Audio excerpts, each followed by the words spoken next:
Hello, I'm Sana Hamouche. The wait is nearly over. Welcome to the last of our World Cup countdown programs as we build up to Qatar 2022, the Middle East's first World Cup.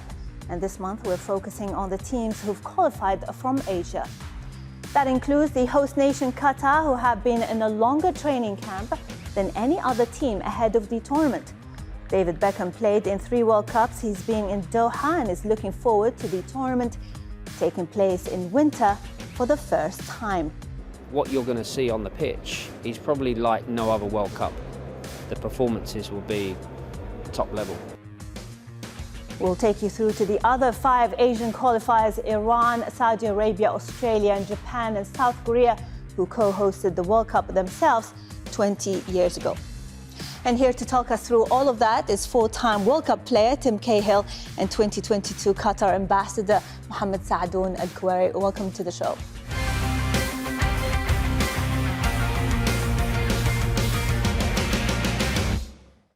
Let's get straight into it. And first, we remind you of exactly which teams have qualified from the Asian region.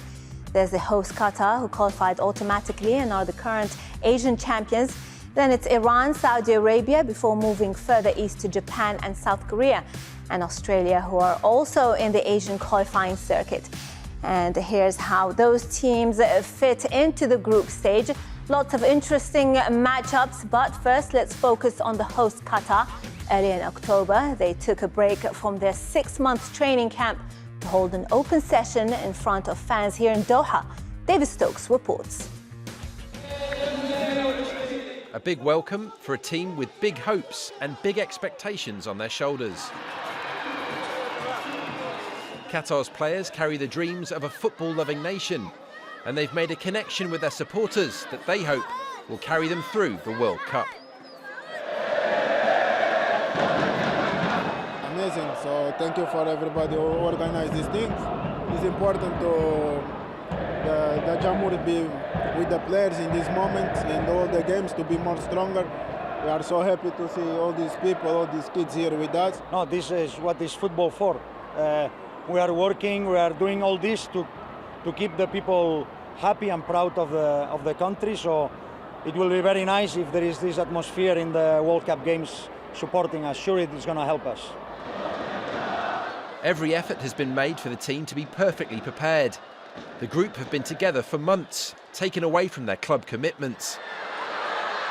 And this is a squad who aren't just there to be the hosts who make up the numbers at this tournament.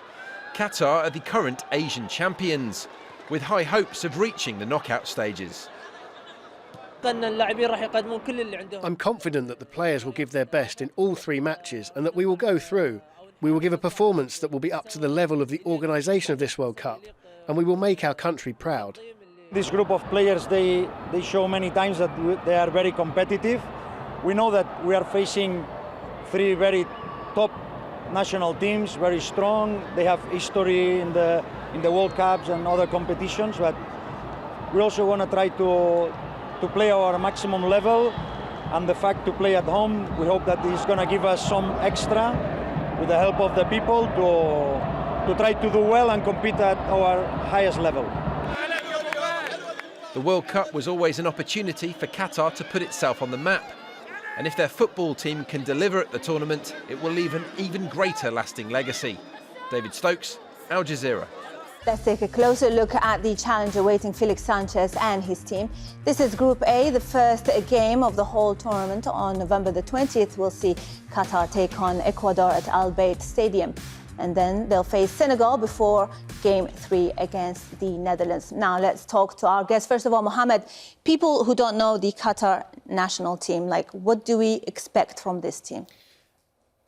It's good to be here. First of all, I think we are a bit unlucky, and I think we had big chances to qualify to the World Cup before hosting the World Cup in 2022, especially in the 1998 qualification, where we were only 1 match away from qualifying. We lost home against Saudi Arabia 1-0. If we had won this match, we were going to play the World Cup.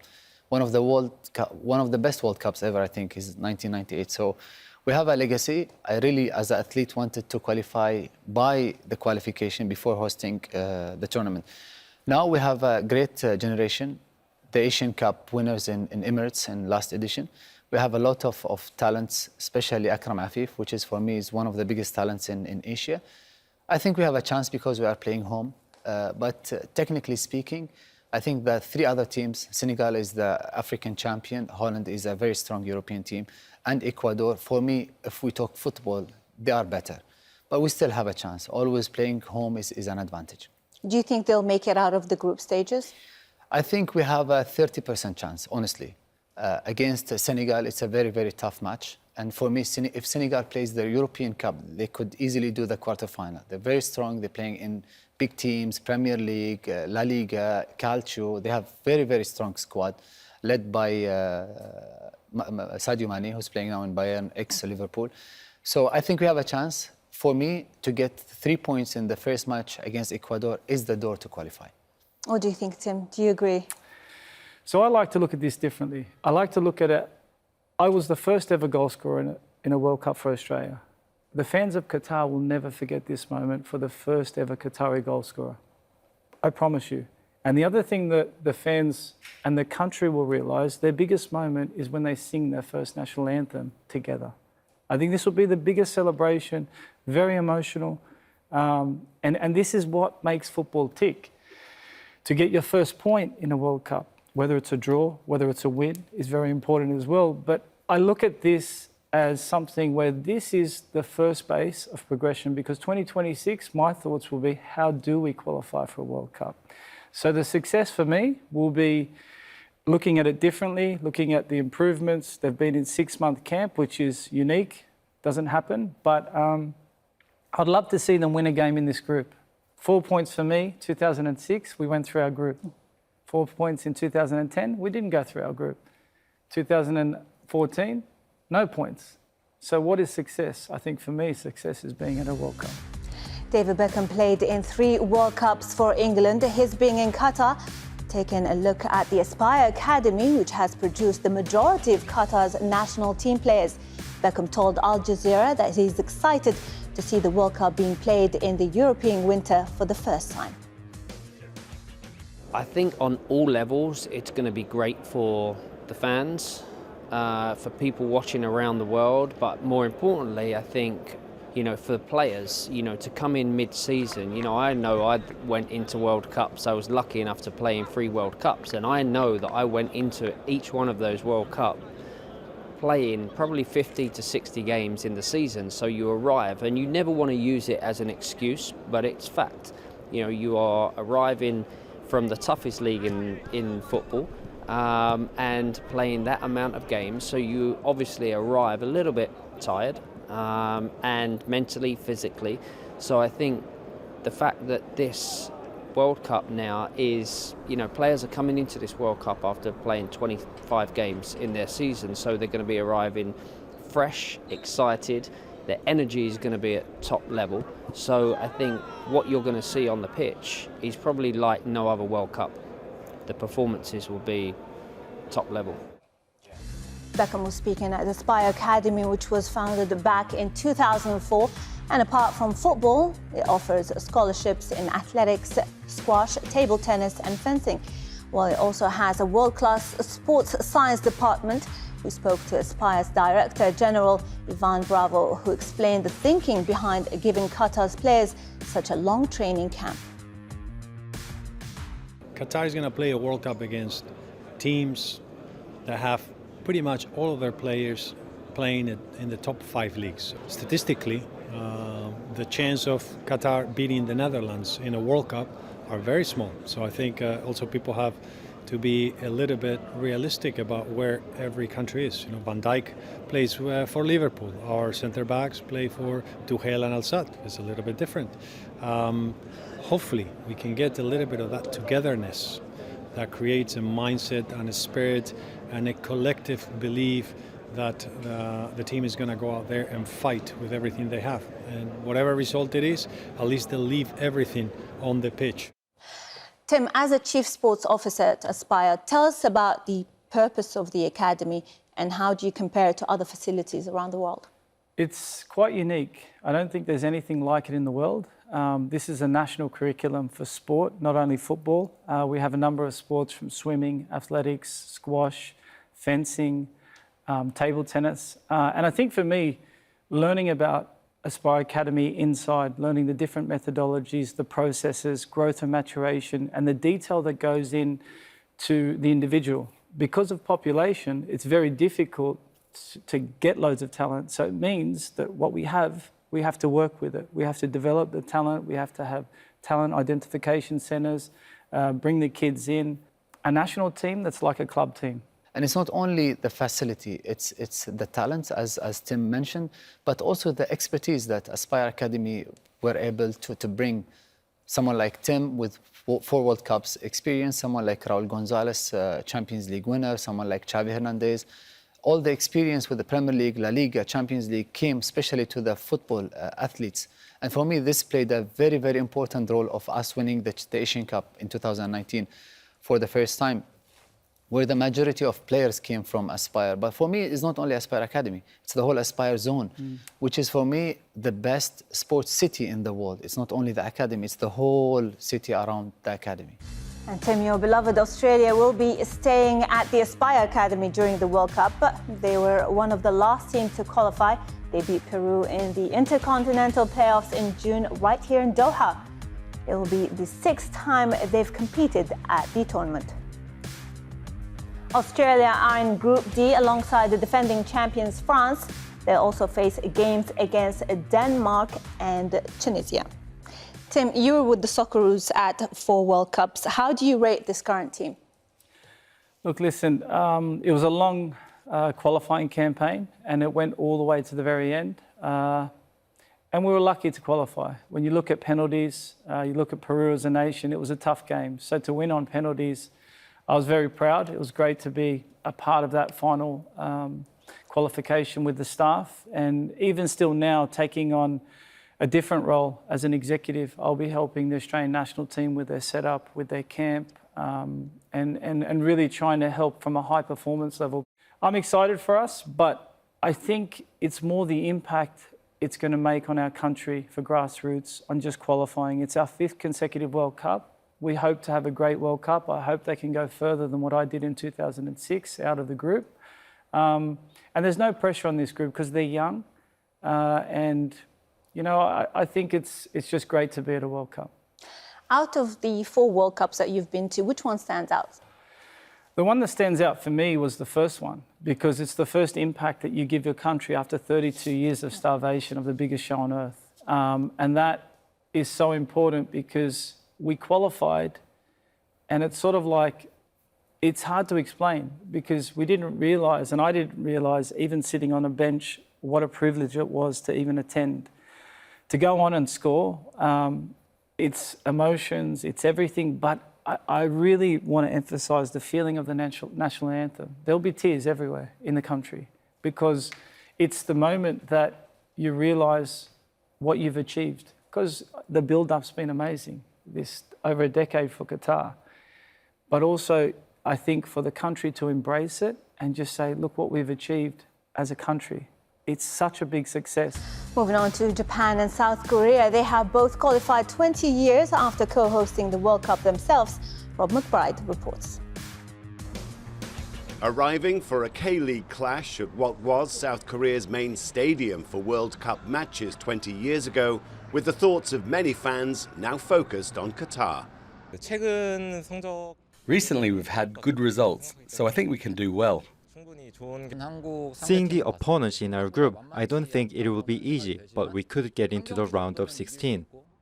These were the scenes in 2002 when, incredibly, co-host South Korea reached the semis, the first country outside Europe and the Americas to do so. 20 years and 4 World Cups later, South Korea has never been able to recreate that magic, to the disappointment of its fans, the Red Devils. But there are hopes that just maybe Qatar will be different. Heavy responsibility rests on the broad shoulders of this man, team captain and Tottenham forward Son Heung-min. The fans and the media turn out whenever he does, but he insists the national squad is far more than just him and 10 others on the field. We have players who know each other and have experience overseas in top leagues and are used to this atmosphere. In neighbouring Japan, the opening up to the outside world following the pandemic has come just in time for its fans.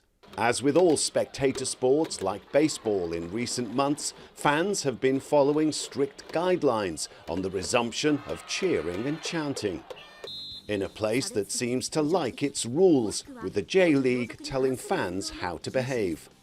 In the 2018 World Cup, when Japan became the first Asian country to beat a side from South America, the team went on to give up a 2-0 lead and lose agonisingly against Belgium. What did the fans do? Yep, pick up litter. It's now become their hallmark to leave the terraces as they found them. Just as Japanese people at home are obsessive about litter, so their football fans are equally fastidious when abroad. Win, lose or draw, when that final whistle goes, expect to see the Samurai Blue supporters get to work with their own bin bags. Rob McBride, Al Jazeera, Tokyo. Well, here's a closer look at Japan's group, and it's a tough one. 4-time winners Germany are in there alongside 2010 winners Spain, and it's Costa Rica who complete the lineup.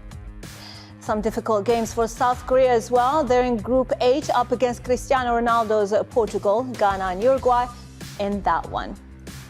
Tim, South Korea have their star player Song Heung-min. Do you think he can make an impact at this tournament? For sure. His quality and what he's produced consistently year in, year out. I remember playing against him back in my day, the final in the Asian Cup in Australia. He made an impact in that game. But as an Asian player, that you say that, but I say global player. He's known everywhere. On and off the park, he's a good character, but when he shows up, the whole team revolves around him. And he basically puts everything into it. So for professionalism, for someone to turn to, it's a great responsibility that he holds well, and I know that he'll do well in this World Cup. Well, I think the previous generation of Asian players, especially Japan and Korea, had more talents, bigger names. Honda was playing in Milan, Nakata was playing in Roma, Park was playing in Man United from Korea.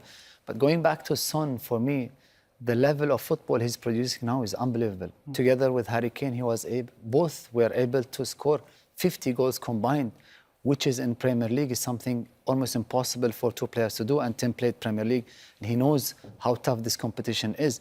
They were able to break Lampard, Drogba numbers together, scoring goals. So for me, Son is unbelievable talent. Let's take a look at the final two teams from the Asian qualifying region who have made it to this World Cup. Saudi Arabia finished top of their group to gain an automatic spot with 7 wins from their 10 games. This is the 6th World Cup that they have qualified for. They've only got out of the group stage once, and that was their first appearance back in 1994. And they've got a pretty tough start this time around. Saudi's first game in Group C is against Lionel Messi's Argentina before games against Poland and Mexico. But in fact, the best performing team in Asia was Iran. They won 8 of their qualifying games to top their group, and like Saudi, this will be their 6th World Cup, having first played back in 1978. And they have a very interesting group this time. They open up with a game against England. Then they face Wales before one of the standout games of the group stage against the USA. We spoke to football journalist Wael Jaber, who is backing Iran to rise to the occasion. If there is any Asian team that I expect to do well in Qatar, my bet will be on Iran. They are in a difficult group. Just recently, they've reappointed Carlos Queiroz. He's quite a popular figure within the squad and even outside with the general fan base of Iran. Led to a lot of development within Iranian football.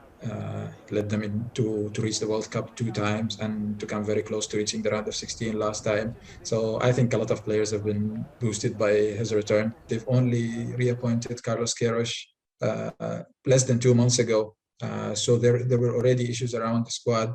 Now with the death of Masa Amini and all the protests, a lot of players have spoken out. Star players like Sardar Azmoun, who's spoken out, and his club Bayer Leverkusen has put a statement in support of him.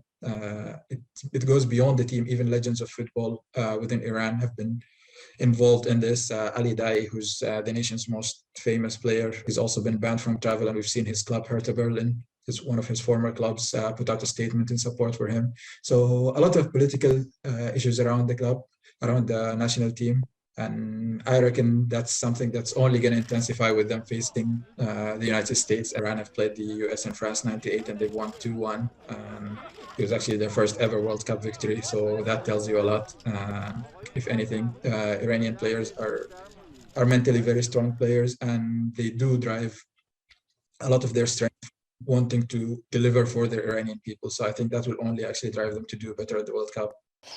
Tim, do you think Iran is the team to beat when it comes to Asian qualifiers?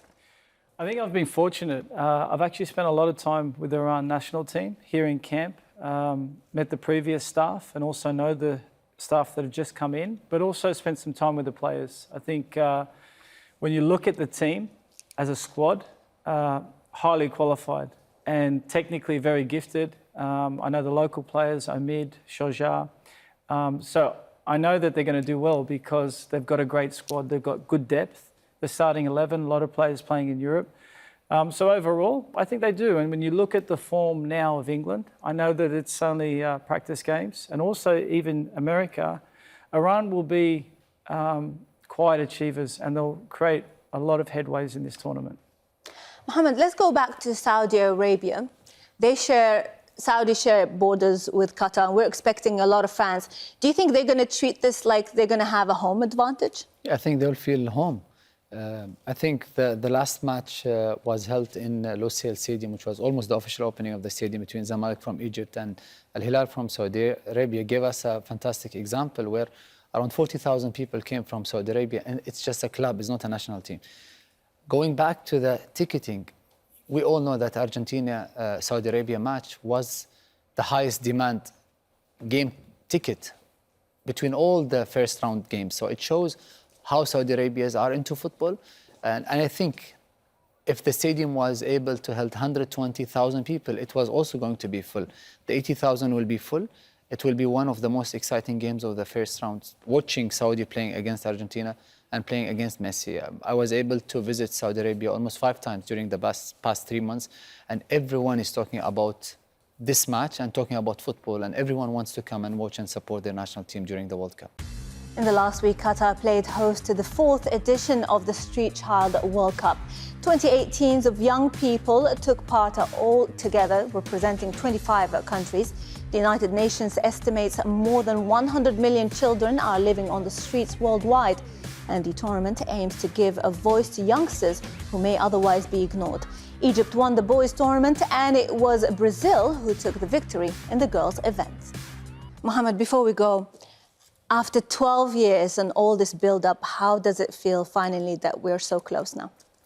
We feel really proud. You just touched base on the Children's World Cup. I was fortunate to be there. I was able to chat with the players. I was able to meet the Egyptian team, which was full of orphans, which shows the beauty of football and how can football change people's life. And for us in Qatar, here in the Arab world, I think we deserve hosting the World Cup. You know, some people in Europe think football is a European sport, but it's not. If we see who won the World Cup more than others, it's Brazil, South American team with 5 times. If we see who produces the best football, you know, kits, shoes, everything is Far East. So for me, football is the best sport in the world. It's the sport of everyone.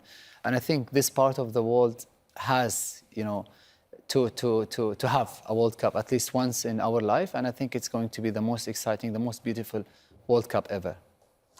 Tim, first World Cup in the Middle East, how does it feel? No, I'm excited. Look, I'm very fortunate to play in Asia for over a decade, to understand the cultures. I've lived in China, India as a player, lived here in Qatar for 3 years, played many a tournament here and games. I think it's the impact this is going to have on the region as well, and the growth of the sport. And it's not something that's happened by chance.